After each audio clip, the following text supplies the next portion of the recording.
And we're live. Good morning, everybody. Brenden Rendo with the Homes Orlando team at NextHome Neighborhood Realty. And of course, we're joined by Joseph Dionne of Appli Home Mortgage. And we have a special guest today, Stephen Carothers from College Park Insurance. And of course, we are...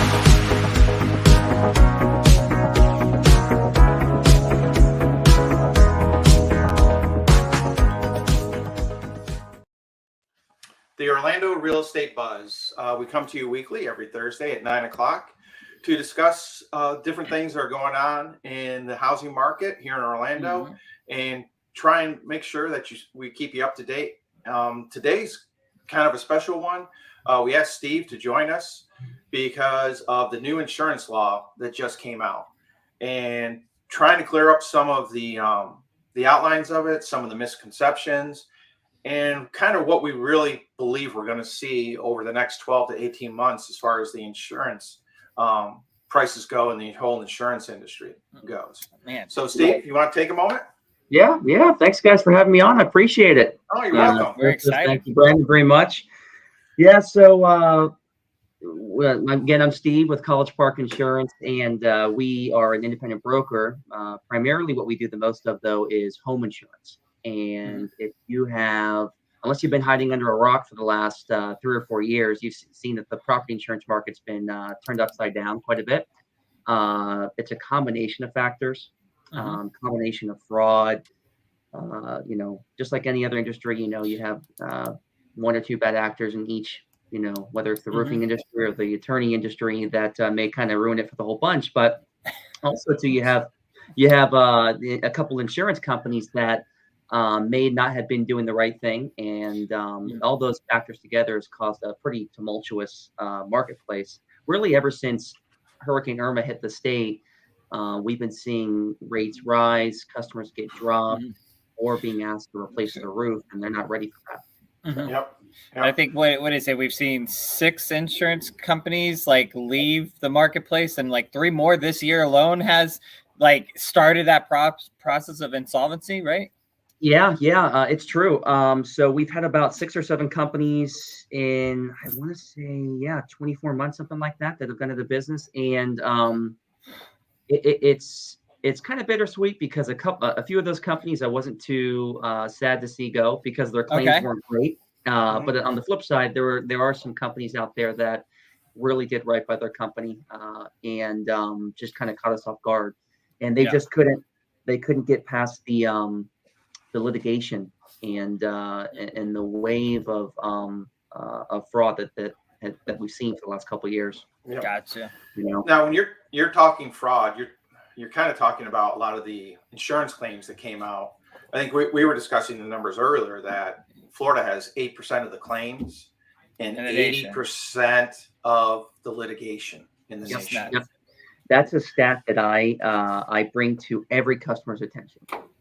Because it's pretty easy to understand that, because when you break that down and you say it out loud, Florida represents 8% of all property insurance claims annually, but we are 80% of all litigated claims. I mean, that in a nutshell is, if that doesn't scream at you, I don't know what does. And we know attorneys are expensive. They are, and there's a time and a place for those. I'm not. In the insurance world, you have a fence, and then on one side of the fence, you have insurance, and then you have attorneys, right? But no, there is a place for attorneys. But when it happens with such frequency, it's just not sustainable.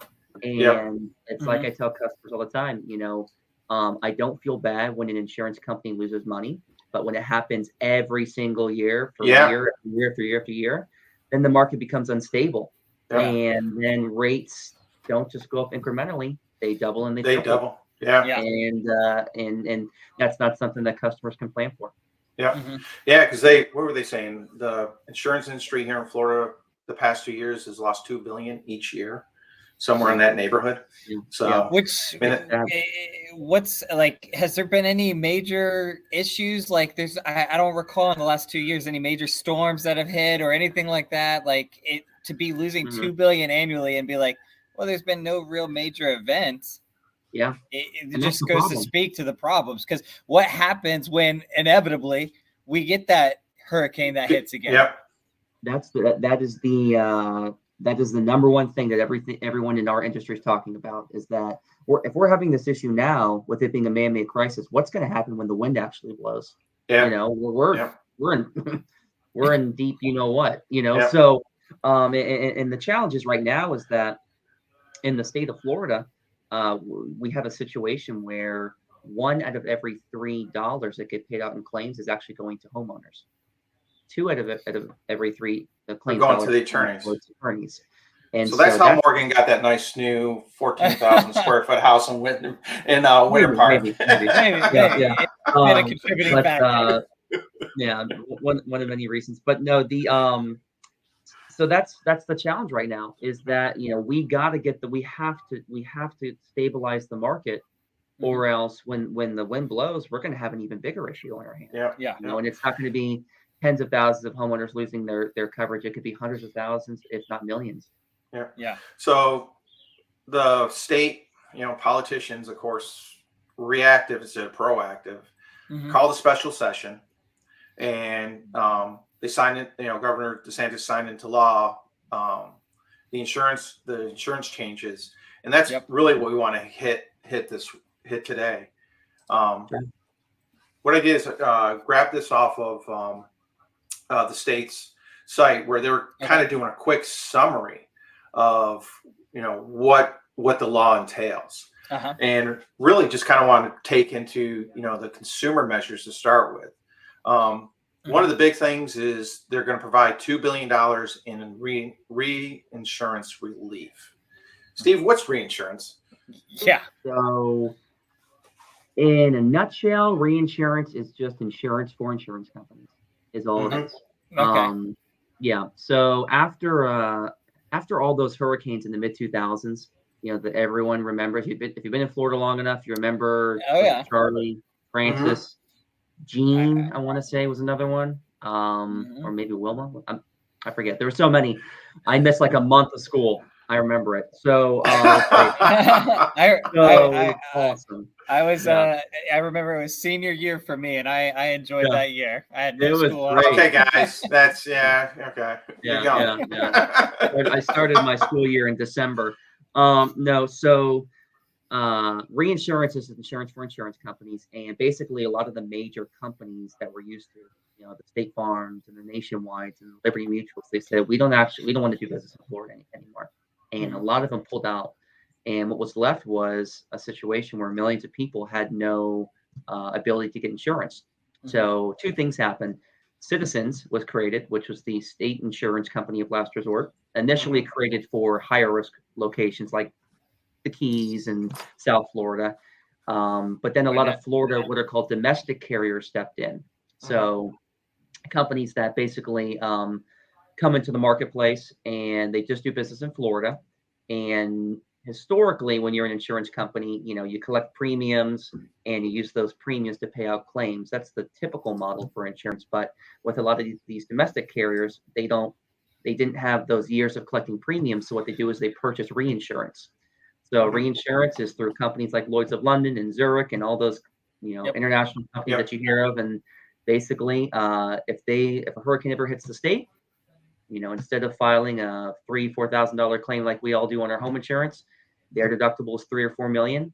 And in turn, what happens is the reinsurance company gives them access to billions of dollars in capital, which they then in turn use to pay for claims. So it's almost like they are hedging their risk. They're intermediaries of risk. Okay. So now the state's going to underwrite that $2 billion fund.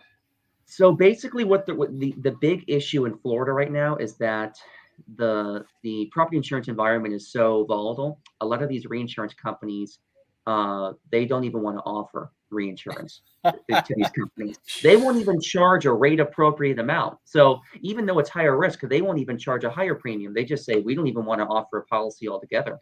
So people are like, hey, like Florida, like, nobody wants to touch us. Nobody wants you. Florida man comes in many forms, and so that's part of the issue right there. So what's happening is a lot of these companies, they cannot get access to reinsurance. So when you see companies going out of business, a lot of times it's because they can't access reinsurance. And when they can't access reinsurance or can't purchase You it, can't.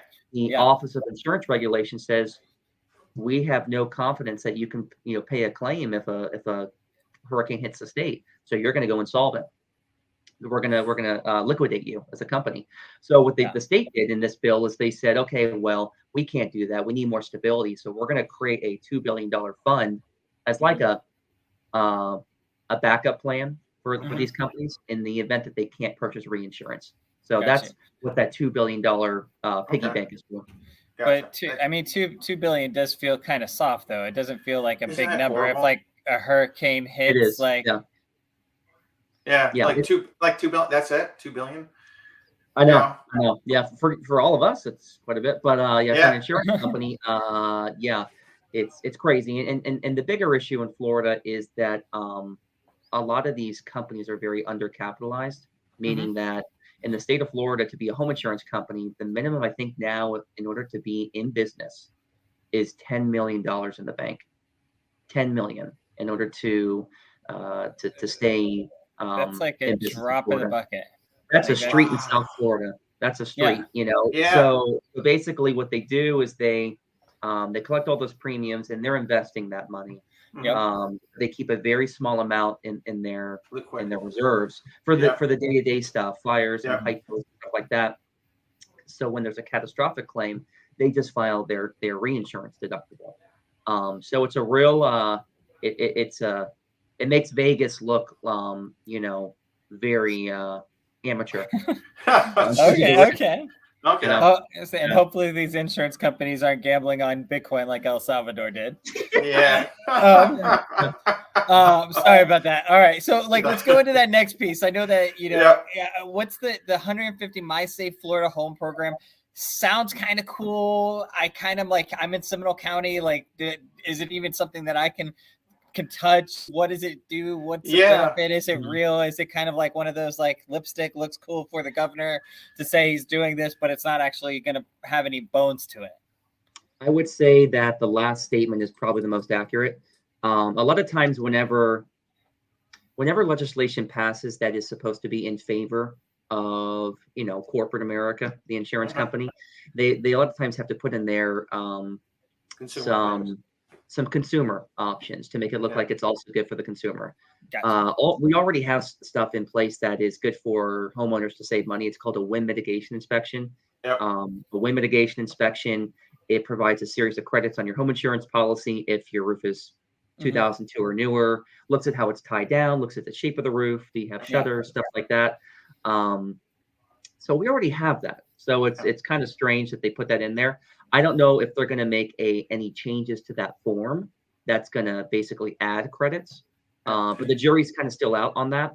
I don't really know what's going to happen. I actually read the bill. That's how boring my evenings are. And it came out and I read it, and it's to qualify, I was just kind of okay, so you have to be homesteaded. That makes sense. Investor wants he's got to pay for it himself. The home has to be worth less than $500,000, which that's getting tough to do.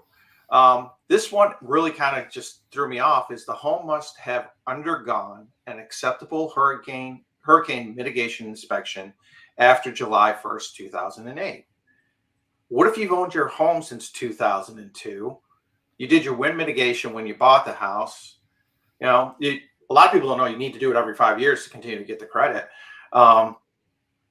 That one kind of just threw me. It's what if they didn't do it? Now all of a sudden they can't get the money. And then the house has to be in what do they call it? A wind-torn debris area. I couldn't find the map. I looked. I didn't know where it was. Yeah, that's a subjective term. That's very subjective. So I think based upon the individual insurance company, they're going to be the ones that decide what is windborne and what's not. It's amazing. Every time somebody asks for it, the insurance company says, man, if you were just one street over, you'd be a part of it. If you just hung the left, you would have been in that windborne section. But you went right. Left side of the street was good.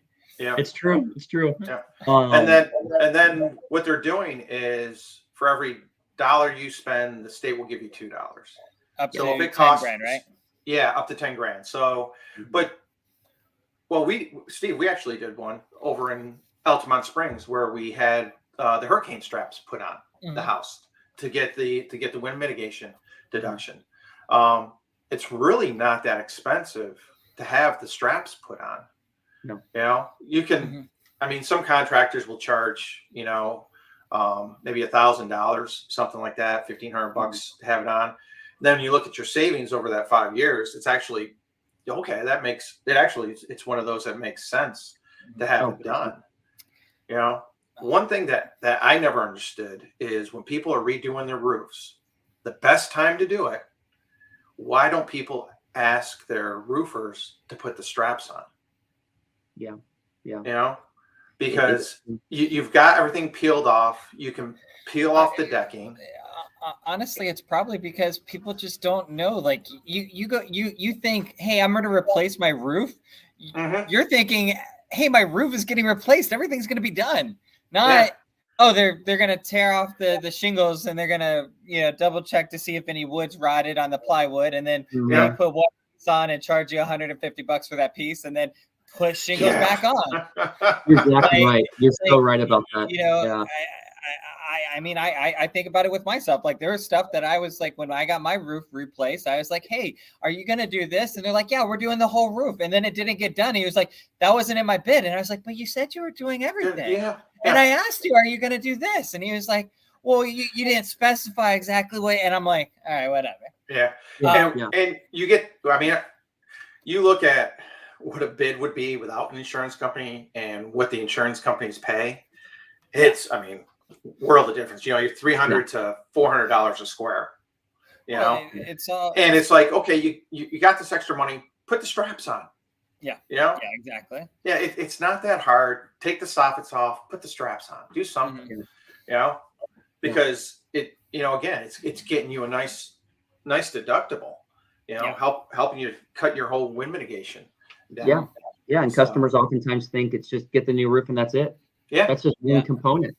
It is, and a lot of people don't just it is too bad. A lot of people don't understand it. It's like, hey, you know, you got this style roof, or if you got this style roof, you know, you get, you know, hip roof, you get the biggest deductible, you know, with the wind mitigation. But if you got the straps, you know, if you're putting in the new windows, you want to make, you know, get the hurricane rated versus the non-hurricane rated, helps you all the way around. And then there's something called a secondary water resistance, like a film that you can put underneath your underlayment. You can put underneath the roof, and it's like a moisture barrier. So if the roof ever gets penetrated, you won't get any water in the home. So you get another credit for that. So there's about 4 or 5 things that go into, you know, maximizing the credit. I did not know that. Yeah, that's good. That's all right. That's good. Now here's a big one: prohibits insurance companies from denying coverage based on the age of a roof that is less than 15 years old. Yes.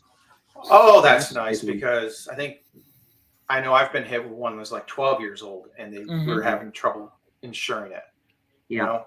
Yeah.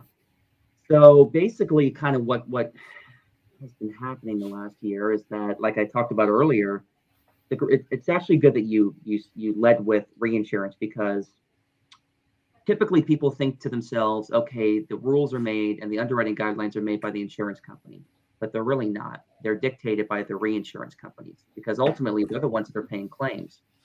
So a lot of times these reinsurance companies, they don't want to do business in a certain area. So they want to reduce their footprint, you know, their exposure.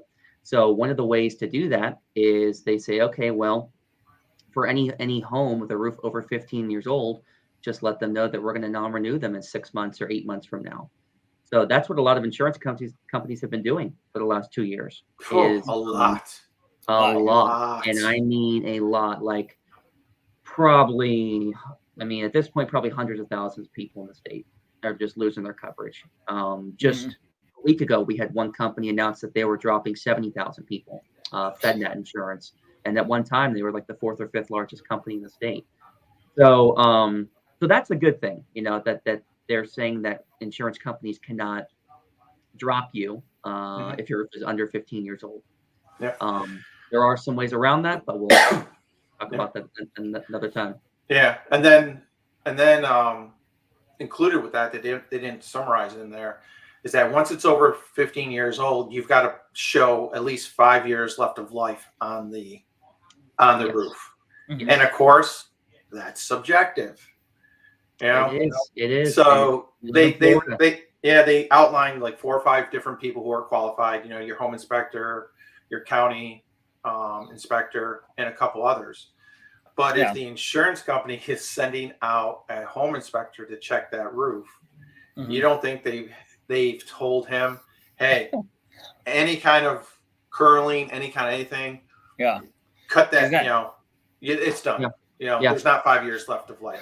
I don't know what the state is going to allow, if they're going to allow the insurance companies to send out their own inspector, or if they're going to require an independent home inspector to do it. I haven't seen that part of it yet. But you're right. I can certainly guarantee you that if home insurance companies are allowed to send out their own people, they will be scrutinized a lot more.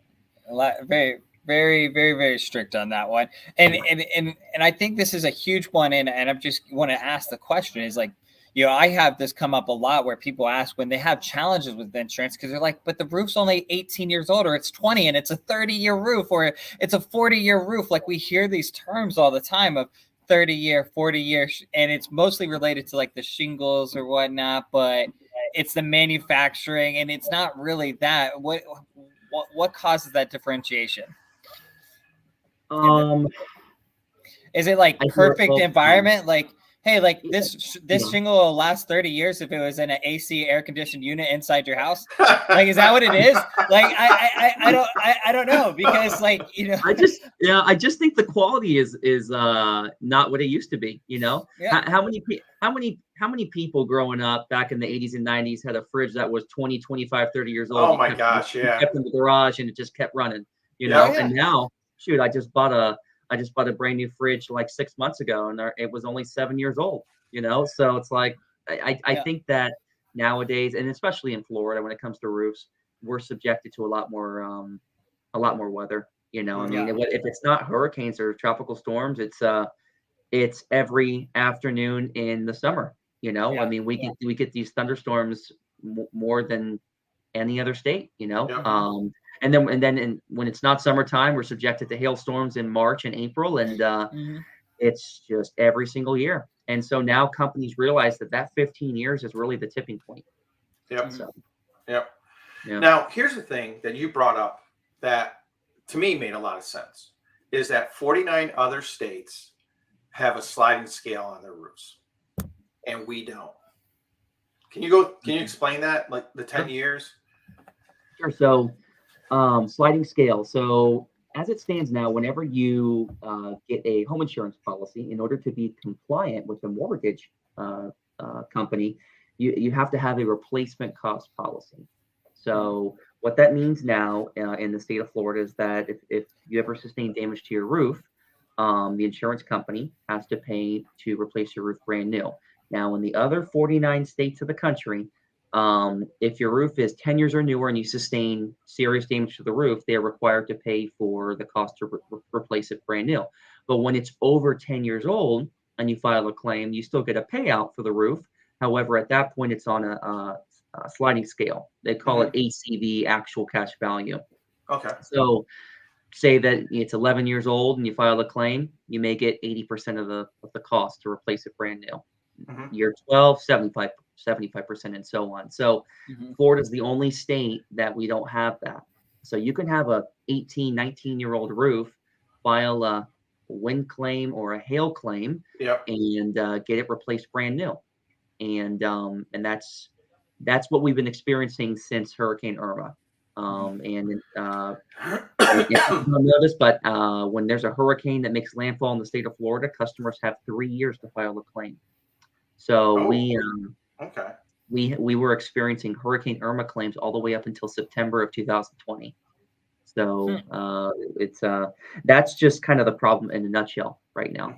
One of the problems. Now, one of the other things they had in there in the law was separate roof deductibles as well. Does that go along kind of with the 15 years or?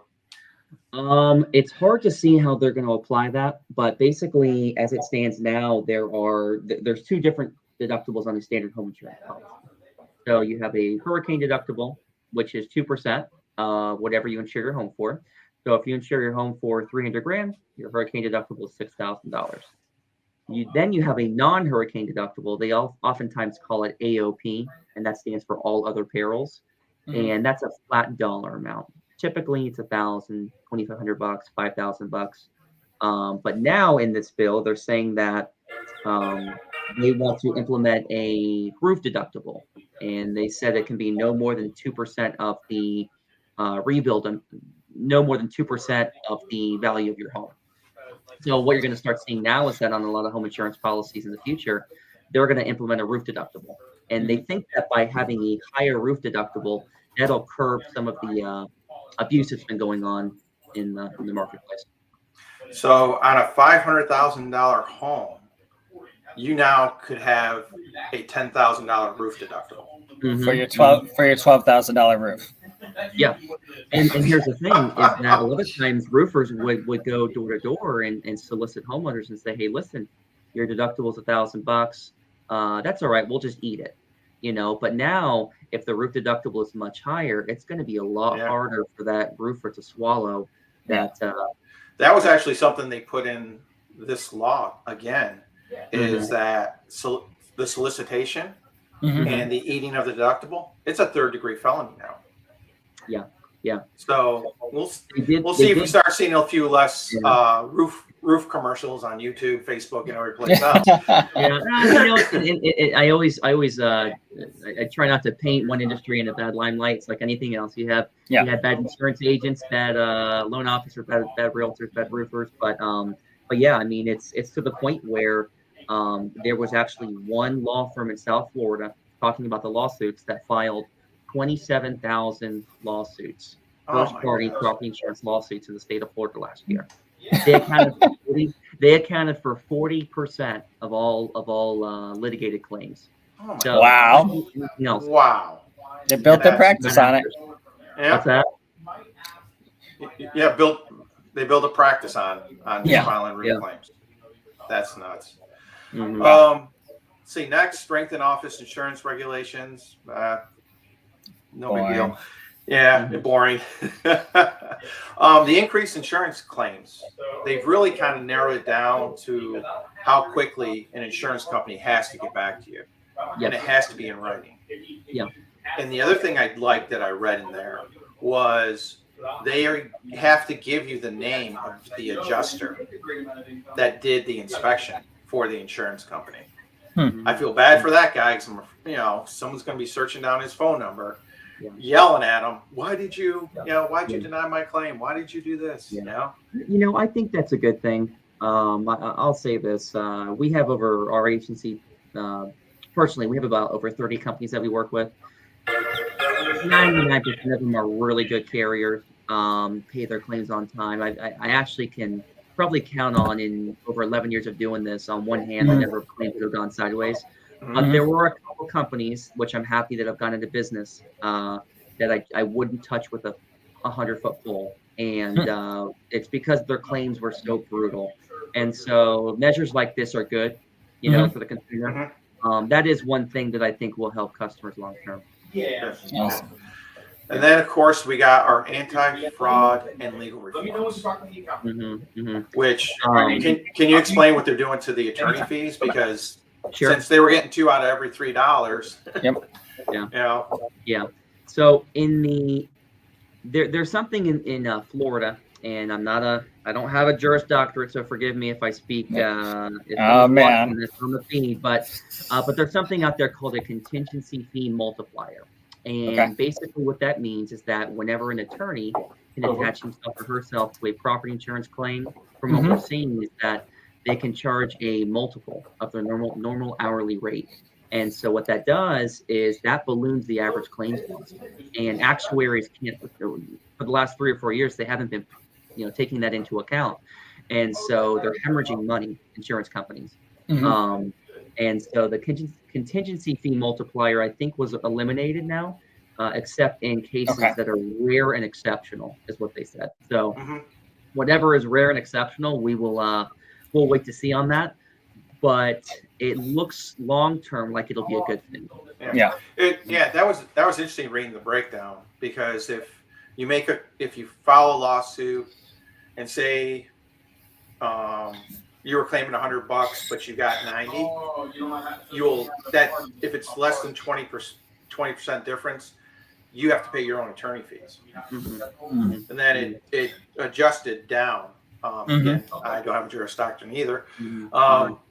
But it adjusted down, and it seemed like, okay, people are going to think twice before running to the attorney's office, because if I don't win, I am going to be stuck. Mm-hmm. And then there's actually, if they find in the insurance company's favor, you get to pay the insurance company's attorney's fees. Yeah. I was like, okay, I don't think I want to do that. And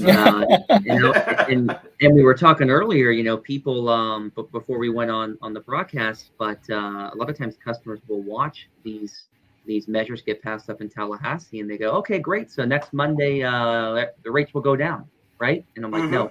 And I always equate it to a cruise ship. You can't stop a cruise ship on a dime. It takes time for it to slow down. So I think that with that contingency fee multiplier eliminated or maybe limited, long term it will help stabilize rates. But a lot of times these claims that have attorneys attached to it, they can go on for some time. So it's I'm hoping that at the very least it'll stabilize the market, and keep rates from doubling and tripling. But hopefully new property insurance lawsuits are more limited. Gotcha. Long term. Yeah, I think that, well, like you said, it was interesting that attorneys, which are most politicians, wrote something against the attorneys in this bill. Yeah. It's they're getting yelled at. I said it earlier, politicians, whatever side of the aisle that they're on, they're very reactionary, and then they wait for the crisis to occur before they act. And you're right. I mean, if it got so bad that they took measures to reduce those attorney's fees, and it got to the point where one out of every $3 that was going out in claims was going to the customer. The majority of the claims were being paid to attorney's fees. And that's a real problem. And that was happening with such frequency that it's just not sustainable long term. And it hasn't been as a result of all the companies going insolvent. Yeah, clearly. Yeah, very true. Well, I think we covered in good detail everything, all the changes. And Steve, thank you for your expertise. It was extremely helpful this morning in understanding this. And love to maybe have you come back in a couple months and give a follow-up of, hey, what have we seen over the past couple months with the insurance companies, and just give a quick update. Hey, this is what we've seen. Our prices are stabilizing a little bit. Maybe we haven't lost, half our carriers through the rest of the year, things like that. So again, thank you for your time. Really appreciate it. Joe, as always, great to have you. Awesome. Thank you, everyone. Anyone has any questions, always feel free to reach out to us. The information will be down below. Take care, everybody. Have a great day. Bam.